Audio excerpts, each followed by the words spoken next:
Is RWBY Volume 6 the worst volume of RWBY? No, not even close. Now, let me get this straight. It's not close to being as bad as Volume 5. Volume 5 was more offensively bad and straight up rubbish. Volume 6's main issue is that it's boring. I should also get my opinion on RWBY as a whole straight. Seeing my most viewed videos, it's clear that the reputations I have are likely the guy who made the parody of Death Battle and one of those guys who hates RWBY. But do I really hate RWBY? Not really. I can't bring myself to hate it, and I don't think I'm a hater. In fact, when I take time to talk about RWBY in a reasonable manner with no hyperbole, the only thing overall that I really hate about RWBY is Volume 5, Chapter 11. I made a totem pole of anime I've watched, and RWBY is on it. And I like to use the definition of anime the Japanese use, because only a fucking idiot would think it's reasonable to tell the Japanese what the definition of their own fucking word is.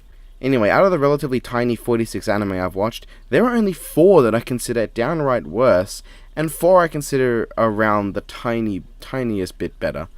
The ones that are worse are Transformers Energon, Elfen Lied, Chain Chronicles OVA, and Blood Sea. And the ones that are on a similar level are Gantz, Chaos Dragon, Danganronpa the Animation, and Dance in the Vampire Bund. And that last one, I can at least say has some interesting things that can be read into and analysed. And I might even have to re-watch it to give it another evaluation, just because the first time I watched it I was bored. And Chaos Dragon is only better because I find Swallowcrat's Valley more interesting than anything in RWBY, and Gantz is better because it's more willing to kill characters, and this actually gives us some reasonable stakes, even if the show's bland. And Danganronpa looks better. I will say I'm not one of those guys who hates 3D anime. I mean, I love the Black Rock Shooter show, just in terms of how well it looks. So, Now, another thing I should clarify is how I watch RWBY. I watched the first 2 volumes and first 8 episodes of Volume 3 very differently to how I watched Volume 3 chapters 9 to 12 and Volumes 4 to 6. The first chunk of RWBY had a primary focus on being fun. Bits of story and drama were sprinkled in here and there to add a little more intrigue, but for the most part it was a show that focused on fun action, entertaining dialogue, comedy, and just being fun. And honestly, the charm of Volumes 1 and 2 is something that makes up for any of its faults. One doesn't necessarily need plot or driving force when a show is done like this. One just needs to make the show fun and entertaining. I watch it like I'd watch Fairy Tail or Dragon Ball. Although I prefer the Dragon Ball manga. The worst episodes of Volume 1 or 3 are ones with terrible drama, like Badge and the Burden, or cliche as hell ones that aren't entertaining like Jaundice, or just boring ones like New Challenges. Now yeah, I think there are a lot of bad animated moments, but they can definitely get past because of how small the budget is. The effort in the early volumes really jumps out at you, and you can tell that a lot of heart went into it. However, after and during PvP, watching RWBY the same can't be done. If I was one of those people who just watches for entertainment, then there'd be very little difference to me between a show like Fate Zero or Chivalry of a Failed Knight, which is an absolutely titanic insult to the quality of Fate Zero. When someone plays a 10 out of 10 anime with interesting philosophical questions on ethics and dynamics, with well-written character development, incredible action, beautiful animation, and a fantastic story, as an equal to a subpar action romance with one decent relationship, a few decent and interesting characters, a mere story, a couple decent action scenes, and bad fan service scenes in the very first episode, then they're really doing a disservice to the show. And that's the problem with just watching a show that's trying to be mature and adult like I'd watch a dumb, stupid action show. Should I watch My Hero Academia like that? Should I watch Gaara like that? These shows are good not just because they're entertaining as stupid dumb action ROMs, but also because of their characters, like Bakugo and Leon. They're incredibly interesting to analyze. I did a 40-minute long video comparing Leon and Yang's arc, and I'd wager that most of it, maybe around 25 minutes or so, was about Leon's arc. And I didn't even go into full detail or analyze the before and after, and especially how it affects him in the movie when he's placed in the same situation his father's in. Now here's the thing though, My Hero Aka is not trying to be a mature show. It's trying to be a shonen action romp with bits of interesting and thematic storytelling, and an underlying and very interesting subtext about heroes and how they affect the characters and just how life can end up. Can I watch RWBY like that? I can't, because if you do that, you're still analyzing the underlying themes of RWBY, and they're horrible. I also think a lot of people misinterpreted what I meant when I said Yang's arc was the most offensive. I didn't mean that it was intended to offend people with PTSD or depression.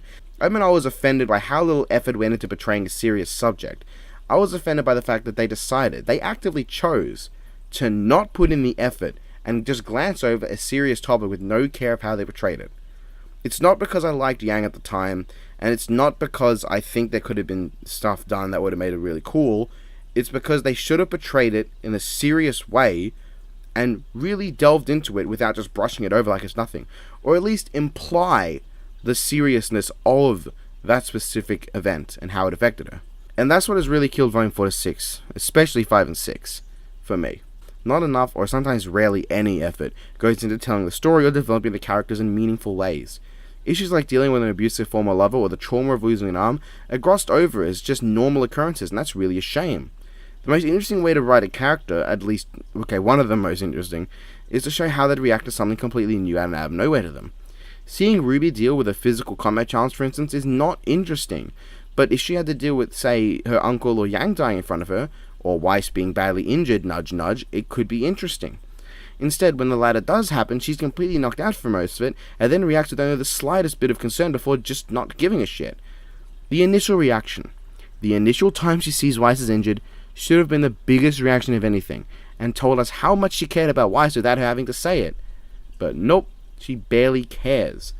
If you put RWBY into various situations, I can only assume what would happen and how little shit she'd give, but I doubt it'd surprise you.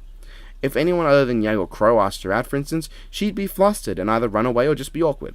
If Crow died, she'd get angry and use her silver eyes to continue fighting, or just be calm afterwards. If a truck slammed into wherever she's staying at the time, she'd pull out her weapon and look ready to fight. It's easy to guess what RWBY would do, and in some ways that's better than a character like that idiot from Asterix War, which I refuse to watch. But the issue is that all of these reactions have basically no character in them. For instance, if Saber were to have someone ask her out, she'd probably decline and tell him to focus on the current situation at hand, unless it was Shiro, in which she would be a little more awkward, and if it was Archer or Caster, she'd be incredibly aggressive to them, especially if that Archer was Gilgamesh. There's a lot more personality. From my descriptions of each, you can tell RWBY is an awkward child, and that's it. While with Saber, you can tell she's a forward-thinking and focused adult with feelings for Shiro and aggression towards Archer and Caster. I wasn't even trying to make Saber look better. I was stating my honest opinion of if anyone in the cast asked either out. RWBY would act basically the same no matter who it is, aside from her actual family members, of course. While Saber would have different reactions depending on characters. I guess this should lead to my first issue with Volume 6, RWBY herself. Yeah, sorry, I just spent 1500 words on just leading to the first topic of Volume 6, but I thought it was important to get it out. Problem number 1, RWBY is bad. RWBY as a character would be completely fine if this was like the first or second season, but this is the 6th season, and she's still the most boring character there is who has not developed. But believe it or not, that's not actually my biggest issue with her. If the show actually acknowledged that she hadn't changed, that her beliefs are still naive and that she has remained consistent over this period of time, that could be interesting. Thinking back to great shows I've seen, Beast Wars has an example of this. Optimus Primal, potentially the main character one could even say, is a character that doesn't really change over the course of the series. Beast Machine does change that, but they don't pretend like Primal changes a lot in the show. Rather, Primal is used as a base from which other characters develop from. Primal has gone through that character development. He's seen what he's seen, he's gone through it, and because of that, Cheetor is able to mature over the series, Rhinox can adapt to be more comfortable with war and less about embracing nature, although he still has to do that, Rattrap and Dinobot learn to befriend each other, Deathchild learns to be more of a team player, Tigertron learns that sometimes companionship matters, Airraiser learns that she can't always be so reckless, Silverbot finds his true calling as Maximal, and comes to learn that aggression can get out of hand at times. Really, the only one who doesn't develop because of Primal and the Maximals is Tigerhawk, but he's a character only in 3 episodes at the end of the series, and he dies halfway through his last appearance. In fact, Tigerhawk, one could say, leads to a bit more development from Primal, however small it is. Tigerhawk's death is what motivates Primal to take a more aggressive stance, and by the end, he acknowledges that he has no reason to give speeches to Megatron, but that he just needs to take him down and claim the victory. Going kind of against the Maximal and Autobot beliefs of trying to deal with things peacefully. He just goes up and punches him. And Tigerhawk, Deathcharge, and Primal all lead to Dinobot 2's incredibly brief but meaningful development, where he comes to regain the ideals of the original Dinobot and save the day for the Maximals, leading everything to come full circle. From the Predacon that gave Megatron advice on how to win, he developed, died, came back, and became the Predacon that gave the Maximals the key to victory. Now let's get back to RWBY. While I definitely don't expect the quality of a masterpiece like Beast Wars, I at least expect something. You can't be a mature show that at one point felt the need to place disclaimers for some of your episodes and not include something. I mean, the only other time I remember a show having a disclaimer for an episode was one time in the Teen Wolf TV show, and that dealt with very serious themes about what happens in a psychiatric hospital and things about suicide and the like. RWBY doesn't do that. It just thought kids couldn't handle what death is. And given that some people are still hung up over Pyrrha's death, I'll give them the benefit of the doubt there. But you see, I have major issues with how they portrayed RWBY in Volume 6. They're trying to make it seem like RWBY has majorly developed and matured because she makes speeches and tries to make everyone confident. Except, well, first off, she's already independent, and doesn't care about adult supervision as seen in the first episode, when she fights these guys with nobody telling her to. She doesn't even seem in any way hesitant about it. And in Volume 3, Chapter 12, when she goes off without any adults by her side as well. In Jaundice, she tries to make John confident and help him regain morale, and she does so for Penny in Penning the Town. As for speeches, well, I guess that's something she didn't always do, but that doesn't count as development. Are we supposed to see that she is developing because she's questioning Crow and getting annoyed by him instead of just going along? Well, we didn't ever see her completely fine with his drinking, and they barely interact beyond having fun in the earlier volumes. We've never seen RWBY blindly go along with Crow, so we have no starting point to gauge how she's developed. But at that point in Volume 6 where Crow tells RWBY she's matured, I couldn't help but be so confused. Like, first off, the plan they had was John's, and her being independent has been a thing from the very first episode. And she says she has a good role model, implying it's Crow, but no. The charm of Crow is that he is such a flawed person, but people still love him and he's still awesome. He's an aloof, drunk, back-chatting, sarcastic bastard, but despite this, people still trust him because he's surprisingly reliable and he truly does care about his nieces. But he's not someone that should be a role model. He's always drunk. He has less redeeming features than problematic ones. And you know what also bothers me? The RWBY speeches. I went through enough detail in my individual reviews, but they bother me so much. The problem with RWBY is that they pretend she's developed when she hasn't. I obviously don't expect her to develop as much in 6 volumes as Tenya Ida did in 3 seasons, or as Leone did in 2 seasons, or as Sasuke Kiryu did in 1 season. Wait, hold on, what? Yeah, it's been 6 seasons of volumes and she hasn't developed at all, but maybe the other characters have. Problem number 2, the other characters. Let's run down every main character starting with the rest of Team RWBY.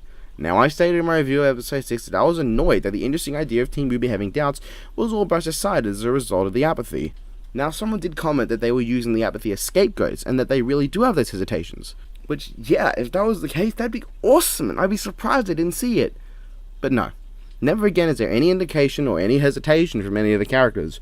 Weiss never again questions if it's worth it, Yang never again fights against the idea. Nobody is realistic about the situation except for Crow. Crow is the only one reacting like a normal human being. We'll get into Crow in a moment. So Weiss then. Weiss only shows the briefest bit of hesitation towards going back to Atlas, but aside from that, she's really a no-show in this volume. She goes with RWBY into the cellar, does start from the action scenes, but really she could be written out of the show and all you miss is a palette set. The only thing I can see her doing is allowing Maria to get into the Atlas base to steal the ship. But like, why didn't they get Ren or Crow to do that? Ren has this whole ninja motif to him and is even described as such by Nora. But he never once gets to do anything ninja related. Crow can literally turn into a bird, flap in undetected, and just take the ship like Weiss and Maria did. The only issue would be the ship would be flagged as hostile immediately, but that can be dealt with by just setting off some large detonations elsewhere to distract them. In fact, on the topic of Crow being underused, why was it Blake that went to the tower and not Crow? Seriously, he's the ultimate stealther in your team. Why not use him? He didn't help much against a giant mech despite also being your heaviest hitter. In fact, Crow is the most powerful member on the team, or at least he is based on what we've seen last. We have no establishment of if anyone's gone strong enough to match him because he's done fucking nothing in the last 2 volumes. In fact, Volume 5 takes place directly after Volume 4 and Blake one-shots Adam there after having 6 months off without any sort of training or sparring to give her her abilities. Meaning Crow being attacked by Adam would be akin to Ultra Instinct Goku versus fucking Raditz. Anyway, Weiss does nothing and doesn't develop at all. Blake also does basically nothing until she kills Adam. Blake basically spends her time in the backseat, and I'm kind of okay with this. Blake has the unfortunate distinction of going from a flawed individual with an interesting bit of character in Volumes 1 and 2, to pointless in 3, to ruined in 4 because she became a rude bitch with no common sense and no brain. Volume 5, she was the same. Volume 6, I actually don't have anything wrong with Blake. In fact, if anything, I was more thankful when she was on screen than when Yang or RWBY were. Blake in Volume 6 seemed to regain her common sense at least. Yeah, she wasn't terrible, but she was superficial. I guess this is the issue when you have a main team of 10 characters, finding something to do for all of them. Even while writing 3 of them out and having one of them do nothing in character. Anyway, Blake spends this volume with Yang, and Yang only seems to remember she has a problem with Blake when Blake says she'll protect Yang. But the very next time they interact at all, Blake is like, nah fam, I'm not protecting her, meaning her development was a result of one line and we didn't get to see how it affected her in any meaningful way. Let's get to Yang too, because by God, they tried to fix her and they fucked up again! For the 3rd time! They brought her shaking back. It does nothing. She gets annoyed when Blake offers to protect her, and that's resolved like... And worst of all, the shaking does nothing. I already detailed how they could have fixed this in my Chapter 12 review, but for anyone not wanting to watch it, here's what I would have done. Instead of having Yang immediately rush off her issues because she has to protect someone, like literally every single non-antagonistic character in the series, have Blake get knocked off by a result of Yang's fears and hesitations. Have Yang's own weakness result in Blake actually getting injured. Seeing what happens to those around her because her weakness is what changes and makes her better. I would have had Blake stop Yang's shaking, but when Blake moves to fight, Yang's grip is more hesitant to let go. And when Blake gets out of the grip with a second charge after trying to reassure Yang, have Yang get into the fight but not at her best. Have her be more sloppy, show her face, and in her actions and flinching in reaction to most of what Adam does, show that she's scared and hesitant. Have her shaking throughout the fight until after Adam knocks Blake away, and Yang realizes what she's doing. Then Yang becomes a better person not out of obligation, but because of her realization. It's not at all original, but it's a lot more interesting than just another RWBY character ignoring their problems solely for someone else without learning anything but magically getting better. That's Yang's biggest problem. She's once again in the background, and whenever she's not, she acts like Volume 1 Yang, perhaps even more childish, which is not character development, it's character devolution. Now for Team Junior. See, because I took the Pyrrha out. John arc is pointless. Once again, he rarely ever makes mistakes despite once being a loser, and the one time they betray him is making a mistake for being worried and concerned for a very good reason, and acting like a normal human being for once who's sick of all this shit, he immediately shells any of his concerns and goes back to being bland. Honestly, my biggest problem with John's volume probably isn't John himself, but how he takes away from Ren and Nora. Ren and Nora don't really get a chance to show their reactions to Pyrrha's death. In fact, RWBY takes Pyrrha's death harder than those two, even though she's only interacted with Pyrrha twice, and one of those is her just looking at Pyrrha. Ren and Nora get one shot where they notice Pyrrha's statue, and then they go to support John. Can't we just see these two do anything at all? Yeah, Nora and Ren could probably get completely written out of the show, and change nothing. Nora makes less strokes than she used to, and they aren't as funny aside from this bit in Chapter 2 that, yeah, okay, that got a laugh out of me. Ren and Nora react to wanting each other to be safe. And that's the only character you'll get, everyone. Like, really? That's it? That's all you can't? Crow and Oscar then. Okay, Oscar wasn't nearly as bad as Volume, partially because he does nothing and gets very little screen time relative to the last few episodes of Volume 5. I really basically forgot he existed multiple times. Crow really bothers me though.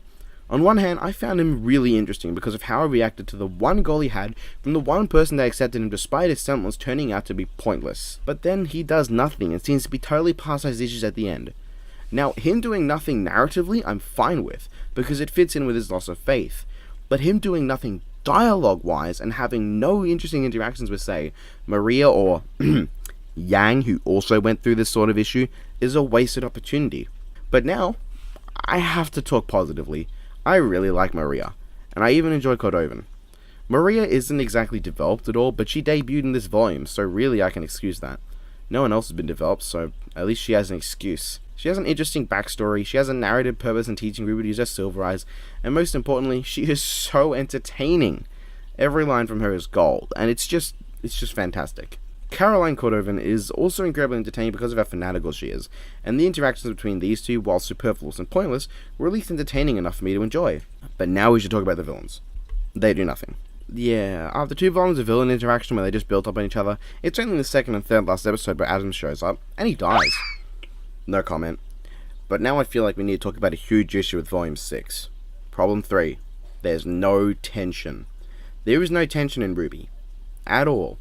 I honestly find myself shocked that some people find any Grimm threatening.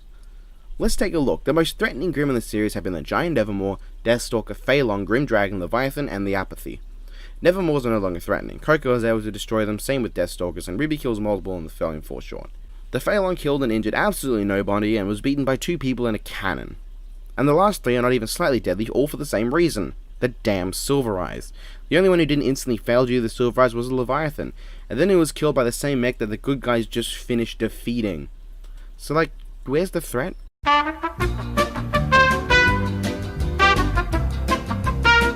What about Grimm should we be afraid of now that we know the protagonist girl can defeat them with a glance? Like, really? Really? They're only the main villain horde. Oh, and Wing Baringles, ignoring how blatantly Wizard of Oz these are, even more so than Leo, who was barely even a coward, they're not threatening either.